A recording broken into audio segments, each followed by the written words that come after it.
Hello, Unitarian Universalist Congregation of York. This is Reverend Jen with a special holiday bonus edition of the Minister's Monthly Message.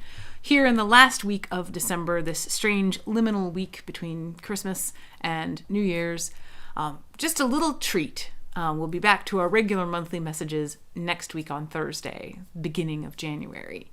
But I wanted to share with you a favorite story of Christmas time from when I was a kid. This is a story that was published in the 1890s, so it's in the public domain, so feel free to share it far and wide. My father would read this to me when I was small. And this is called Christmas Every Day by William Dean Howells. The little girl came into her papa's study as she always did Saturday morning before breakfast and asked for a story. He tried to beg off that morning, for he was very busy, but she would not let him. So he began. Well, once there was a little pig. She stopped him at the word. She said she had heard little pig stories till she was perfectly sick of them. Well, what sort of story should I tell, then? About Christmas. It's getting to be the season. Well, her papa roused himself. Then I'll tell you about the little girl who wanted it Christmas every day in the year. How would you like that? First rate, said the little girl, and she nestled into a comfortable shape in his lap, ready for listening. Very well, then, this little pig... Oh, what are you pounding me for? Because you said little pig instead of little girl. I should like to know what's the difference between a little pig and a little girl that wanted it Christmas every day. Papa, the little girl said warningly. And at this, her papa began to tell the story. Once there was a little girl who liked Christmas so much that she wanted it to be Christmas every day in the year, and as soon as Thanksgiving was over, she began to send postcards to the old Christmas fairy to ask if she mightn't have it. But the old fairy never answered, and after a while the little girl found out that the fairy wouldn't notice anything but real letters sealed outside with a monogram, or your initial anyway. So then she began to send letters, and just the day before Christmas, she got a letter from the fairy saying she might have it Christmas every day for a single year, and then they would see about having it longer. The little girl was excited already, preparing for the old-fashioned once-a-year Christmas that was coming the next day. So she resolved to keep the fairy's promise to herself and surprise everybody with it as it kept coming true. But then it slipped out of her mind altogether. She had a splendid Christmas. She went to bed early so as to let Santa Claus fill the stockings, and in the morning she was up the first of anybody and found hers all lumpy with packages of candy and oranges and grapes and rubber balls and all kinds of small presents. Then she waited until the rest of the family was up, and she burst into the library to look at the large presents laid out on the library table. Books and boxes of stationery and dolls and little stoves and dozens of handkerchiefs and inkstands and skates and photograph frames and boxes of watercolors and dolls' houses and the big Christmas tree lighted and standing in the middle. She had a splendid Christmas all day. She ate so much candy that she did not want any breakfast, and the whole forenoon the presents kept pouring in that had not been delivered the night before, and she went round giving the presents she had got for other people, and came home and ate turkey and cranberry for dinner, and plum pudding and nuts and raisins and oranges, and then went out and coasted, and then came in with a stomachache crying, and her papa said he would see if his house would turn into that sort of fool's paradise another year, and they all had a light supper, and pretty early everybody went to bed cross. The little girl slept very heavily and very late, but she was wakened at last by the other children dancing around her bed with their stockings full of presents in their hands. Christmas, Christmas, Christmas, they all shouted. Nonsense, it was Christmas yesterday, said the little girl, rubbing her eyes sleepily. Her brothers and sisters just laughed. We don't know about that. It's Christmas today anyway. You come into the library and see. Then, all at once, it flashed on the little girl that the fairy was keeping her promise, and her year of Christmases was beginning. She was dreadfully sleepy, but she sprang up and darted into the library. There it was again, books and boxes of stationery and dolls and so on. There was the Christmas tree blazing away, and the family picking out their presents, and her father looking perfectly puzzled, and her mother ready to cry. "I'm sure I don't see how I'm to dispose of all these things," said her mother, and her father said it seemed to him they had had something just like it the day before, but he supposed he must have dreamed it. This struck the little girl as the best kind of a joke, and so she ate so much candy she didn't want any breakfast and went round carrying presents and had turkey and cranberry for dinner, and then went out and coasted, came in with a stomachache, crying. Now, the next day, it was the same thing over again, but everybody getting crosser. And at the end of a week's time, so many people had lost their tempers that you could pick up lost tempers anywhere. They perfectly strewed the ground.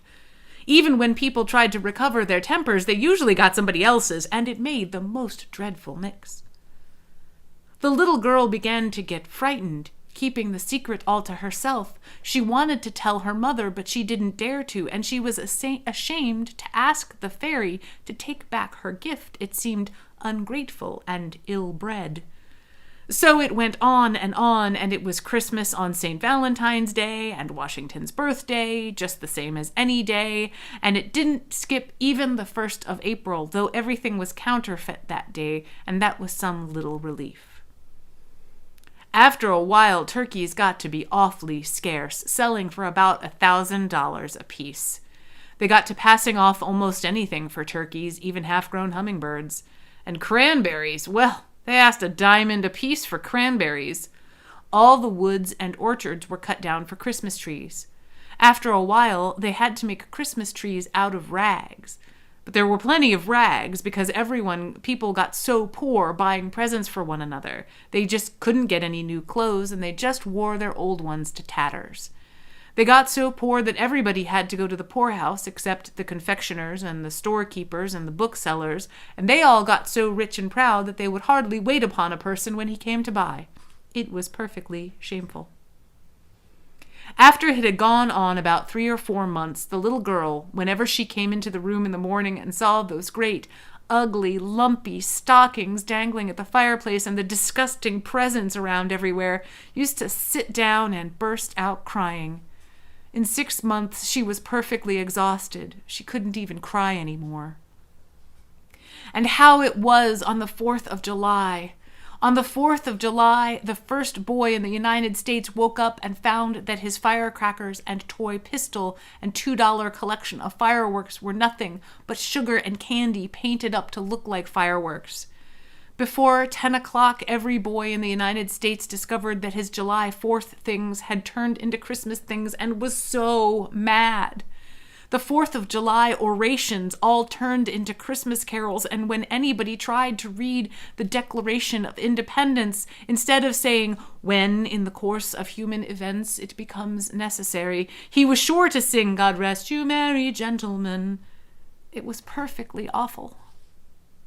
About the beginning of October, the little girl took to sitting down on dolls wherever she found them. She hated the sight of them so. And by Thanksgiving, she just slammed her presents across the room. By that time, people didn't carry presents around nicely anymore. They flung them over the fence or through the window, and instead of taking great pains to write, "For dear Papa," or "Mama," or "Brother," or "Sister," they used to write, "Take it, you horrid old thing," and then go and bang it against the front door. Nearly everybody had built barns to hold their presents, but pretty soon the barns overflowed, and then they used to let them lie out in the rain or anywhere. Sometimes the police used to come and tell them to shovel the presents off the sidewalk or they would arrest them. Before Thanksgiving came, it had leaked out who had caused all these Christmases. The little girl had suffered so much that she had talked about it in her sleep, and after that, hardly anybody would play with her, because if it had not been for her greediness, it wouldn't have happened. And now, when it came Thanksgiving, and she wanted them to go to church and have turkey and show their gratitude, they said that all the turkeys had been eaten for her old Christmas dinners, and if she would stop the Christmases, they'd see about the gratitude. And the very next day, the little girl began sending letters to the Christmas fairy and then telegrams to stop it. But it didn't do any good, and then she got to calling at the fairy's house, but the girl that came to the door always said, "Not at home," or "engaged," or something like that, and so it went till it came to the old once-a-year Christmas Eve.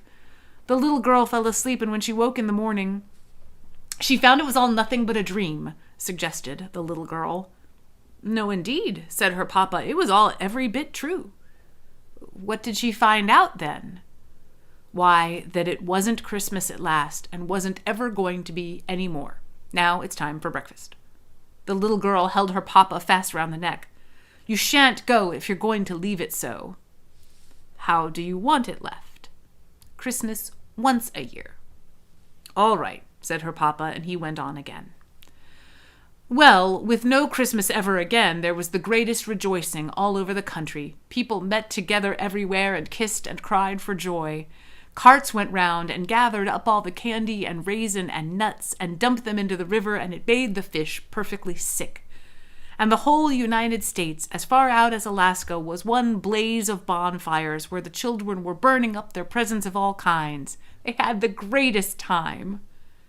The little girl went to thank the old fairy because she had stopped its being Christmas, and she said she hoped the fairy would keep her promise and that Christmas never, ever came again. Then the fairy frowned and said that now the little girl was behaving just as greedily as ever, and she'd better look out. This made the little girl think of it all over carefully again, and she said she'd be willing to have it Christmas about once in 1,000 years. And then she said 100, and then she said 10, and at last she got down to 1. Then the fairy said that was the good old way that had pleased people ever since Christmas began, and she was agreed. Then the little girl said, What are your shoes made of? And the fairy said, Leather. And the little girl said, Bargain's done forever, and skipped off, and hippity-hopped the whole way home. She was so glad. How will that do? Asked the papa.